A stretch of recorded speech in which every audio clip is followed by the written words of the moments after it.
उत्तर प्रदेश विधानसभा चुनाव 2022 में आज हम एक ऐसी शख्सियत के साथ आए हुए हैं जो बहुजन समाजवादी के राष्ट्रीय प्रवक्ता हैं, डॉक्टर एम.एच. खान।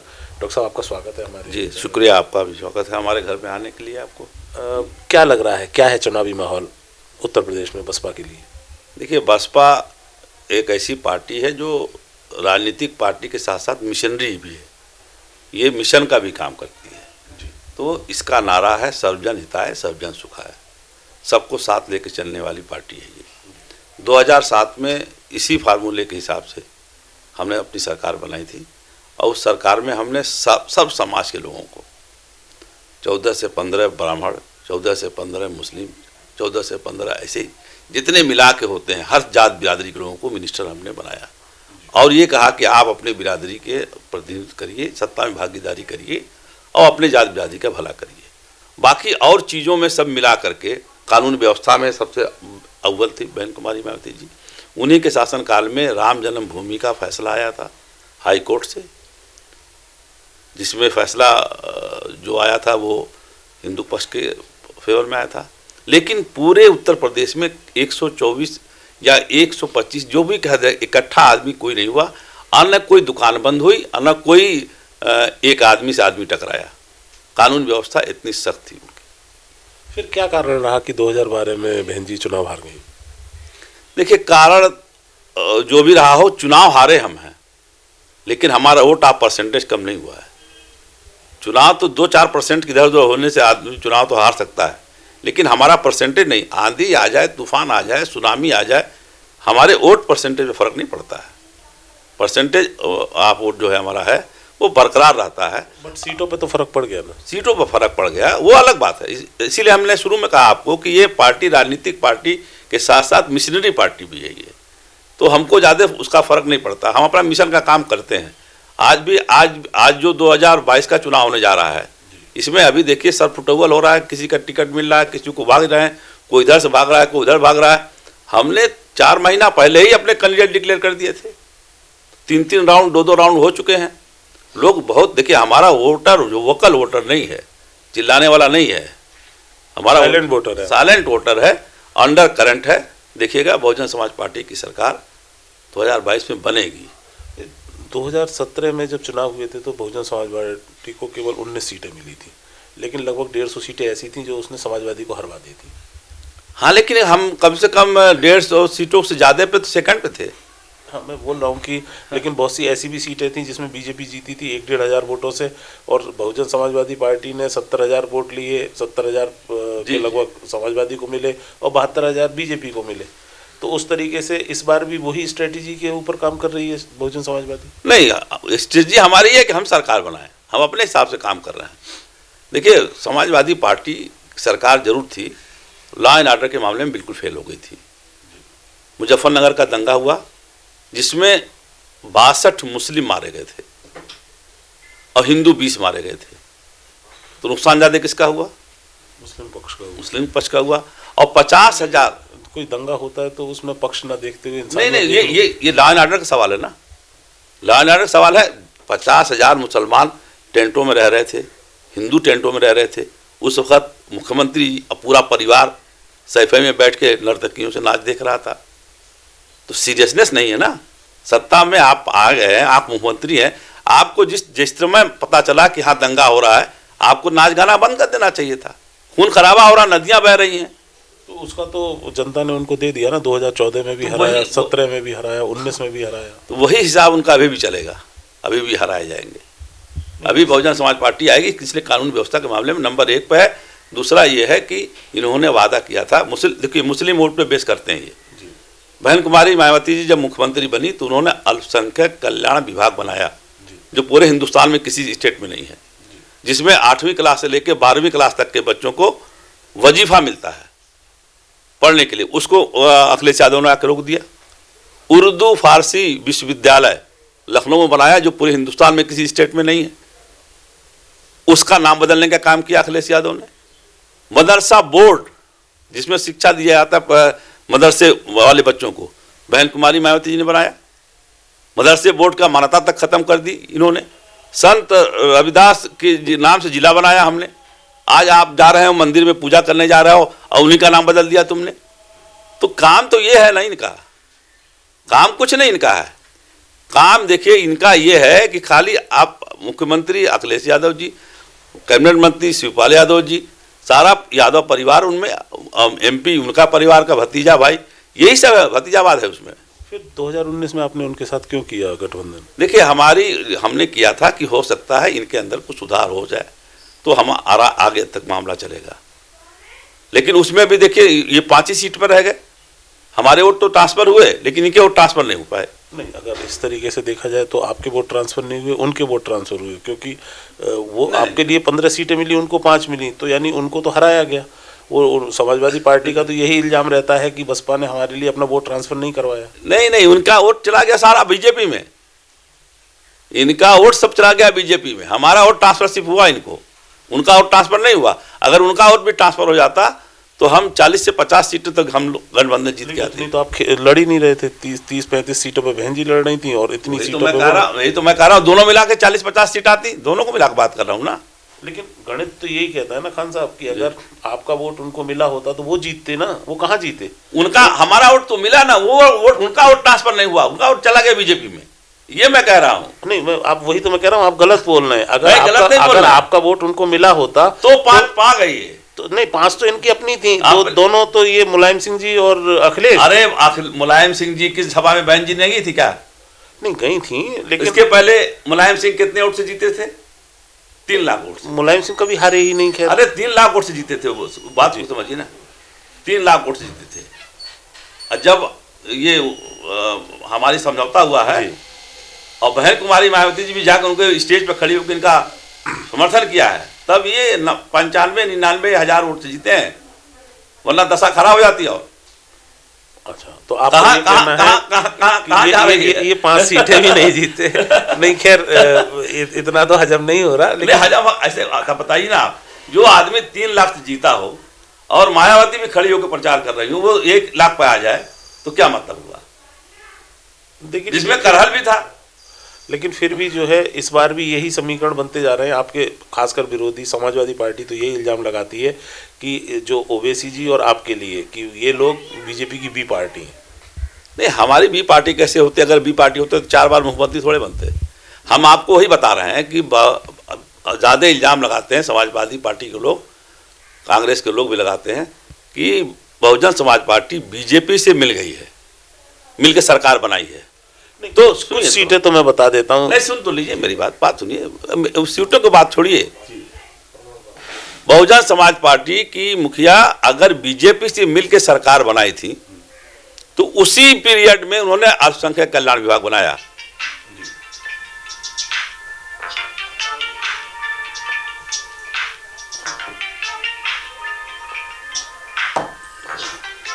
उसी में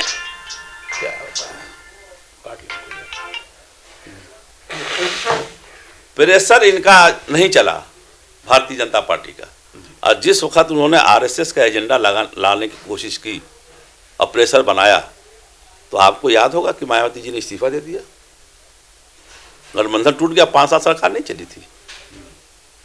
तो मायावती जी, बहन कुमारी मायावती अपने वसूलों से कभी समझौता नहीं करती, वो पार्टी के हित में ही फैसला करती है, जनता के हित में फैसला करती है।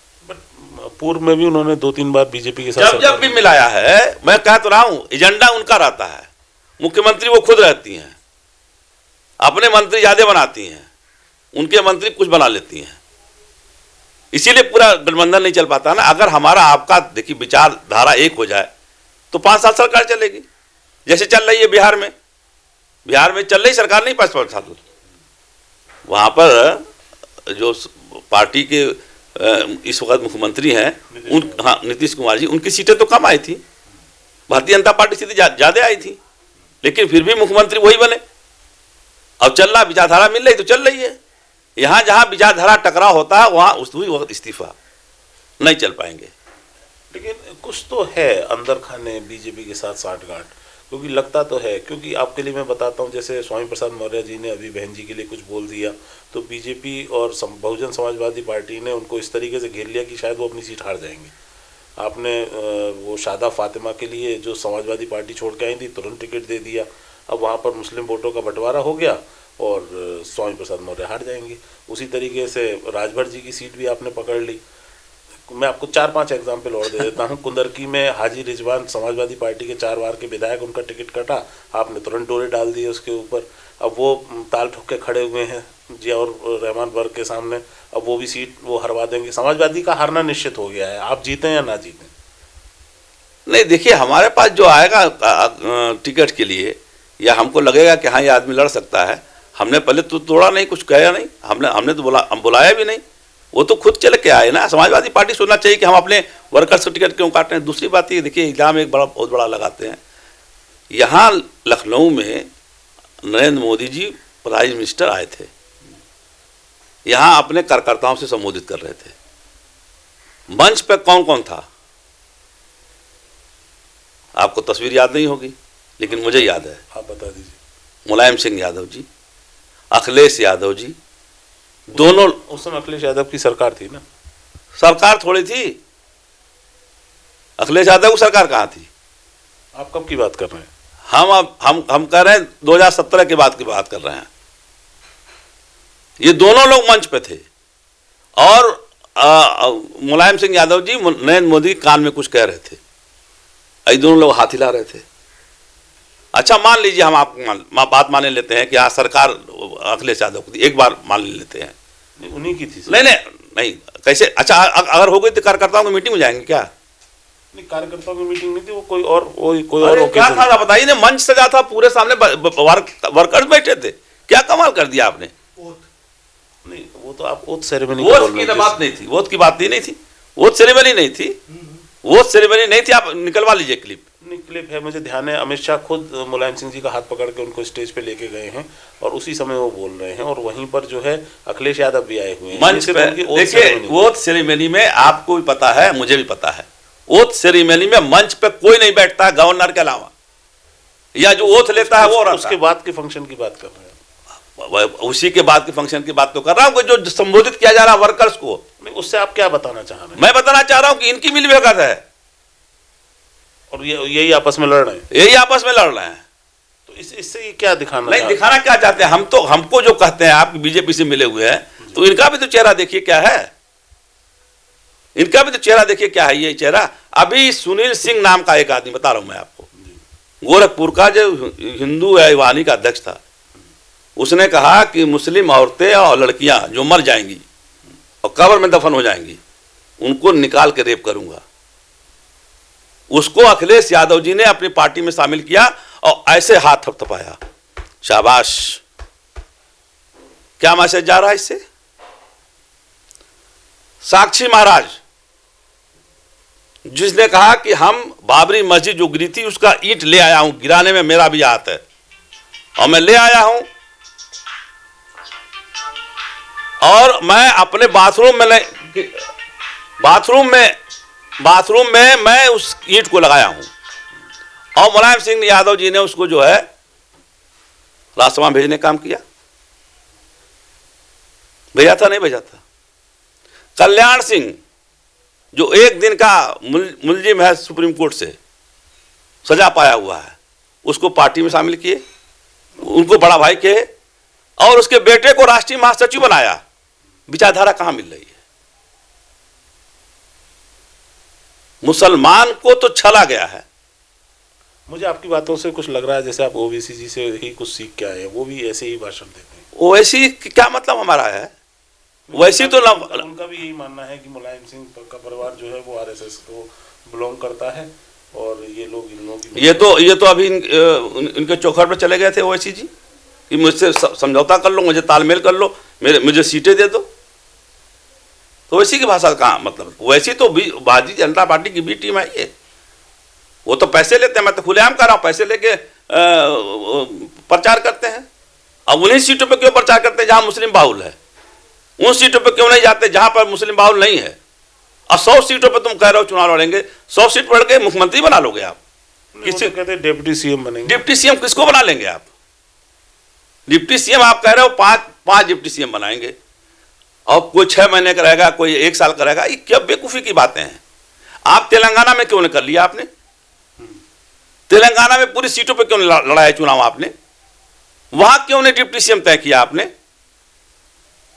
आज भी उनके हवाई जहाज का टिकट देखिएगा ना तो आरएसएस के कैंप नागपुर से मिला हुआ मिलेगा आपको।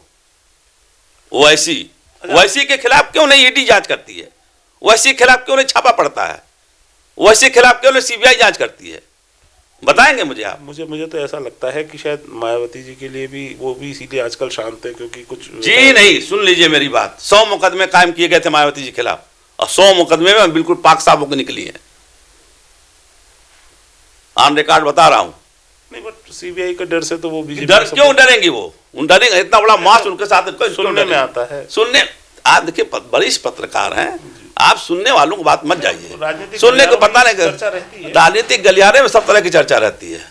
तो ये सबसे ज्यादा रहती है कि मायावती जी अगर इस बार सत्ता की चाबी हाथ में हुई तो वो बीजेपी के साइड चली जाएंगी। क्यों? और किसी की साइड में नहीं जा सकती हैं। अभी वो अपने आप लोग अपने आप को बीजेपी के ज्यादा करीब पाते हैं। अरे भाई, मैं तो देखो दाढ़ी होने के बाद उससे पहले दाढ़ी वाला मुसलमान हूँ। चेहरे से देखेंगे तो लगेगा आप कह देंगे हाँ मुसलमान आदमी है। मैं उस पर राष्ट्रीय प्रवक्ता हूँ, तो अगर विचारधारा उनकी मिलती तो मुझे क्यों बनाती हूँ? बाद में नहीं अरे भाई, मैं 96 से हूँ भारतीय जनता पार्टी, अरे बहुजन समाज पार्टी में। सर वही तो मैं कह रहा हूँ, भारतीय जनता पार्टी के साथ जब की भी सरकार बनी है आप पार्टी में ही थे, बसपा में। हाँ, तो आपको उस समय जब पैक्ट किया बहन जी ने तो आपने उसको कुछ तो आपसे भी पूछा गया होगा। तो कहा तो रहा हूँ मैं जी कि उन्हीं के रीजन में मुसलमानों के लिए अल्पसंख्यक कल्याण विभाग बनाया गया। तो क्या वजह है कि मुसलमान बसपा को उतना वोट नहीं करता? अगर वोट ना करता तो हम वोट कहां से मिलते? हम सरकार में कैसे आ जाते? हमें कभी 100, कभी 80, कभी 90, कभी 200 कुछ सीटें मिली है ना, हमको नहीं मिली हैं। अब तो फिलहाल पार्टी हाशिए पे पहुंच गई, 19 सीट। नहीं, आपके कहने से हाशिए पहुंच गई ना। 10 तारीख चुनाव में 19 ही तो थी। 10 तारीख को देखिएगा क्या रिजल्ट आता है। अच्छा, सत्ता में थी ना समाजवादी पार्टी जी, तो 39 पे चली गई जी, 47 पे चली गई, 47 पे चली गई। तो फिर ये तो चुनाव का है, ट्रेंड अलता बढ़ता आता है। 15-15 लाख का वादा किया कि देंगे, लालच में चली गई जनता। आज सबसे बड़ी समस्या है महंगाई की, समझ लीजिए। सबसे बड़ी समस्या है छुट्टा जानवरों की, जो किसानों का खेत को खा रहे हैं। रात के जाड़े के सीजन में भी किसान लाठी लेके खड़ा है कि हमारा खेत बच जाए। बाबा योगी आदित्यनाथ जी जो हैं, अभी अपना जो मठ उनका है उसके आसपास की बस्तियों को उजाड़ दिया उन्होंने, गुंडई से उजाड़ दिया। जिनका सैकड़ों साल से मकान वहां बना था, गुंडई से उजाड़ दिया और ज्यादातर उसमें मुसलमान थे। क्यों किसी ने आवाज उठाया तो बहुजन समाज पार्टी ने आवाज उठाई। तो आपको क्या लगता है कि मुसलमानों का हित कौन सी पार्टी के साथ है? आपकी पार्टी? देखिए, मैंने आपसे पहले शुरू में कहा कि हमारी पार्टी का नारा सर्वजन हिताय सर्वजन सुखाय है। सभी जात धर्म को लेकर चलने वाली पार्टी है। वैसे एक चीज मैं आपको बोलूं, मैंने जो ऑब्जर्व किया है कि ये आपका जो सर्वजन हिताय सर्वजन सुखाय का नारा था, उसका फायदा बीजेपी को ज्यादा हो गया। क्योंकि बीजेपी पहले तो आपने ही ये सब किया था कि सबको साथ लेके आएंगे, सरकार बनाई। उसके बाद बीजेपी ने उसको भी ग्रहण कर लिया। आप लोगों ने, आपने बोला गुड गवर्नेंस की, भाई समाजवादी की पार्टी के समय गुंडागर्दी होती है, बहन जी के समय में गुंडागर्दी पे लगाम हुई, योगी जी ने तो बिल्कुल ही लगाम कर दी। तो आपको नहीं लगता कि आपकी पार्टी से बहुत सी चीज़ें योगी जी ने सीख ली हैं?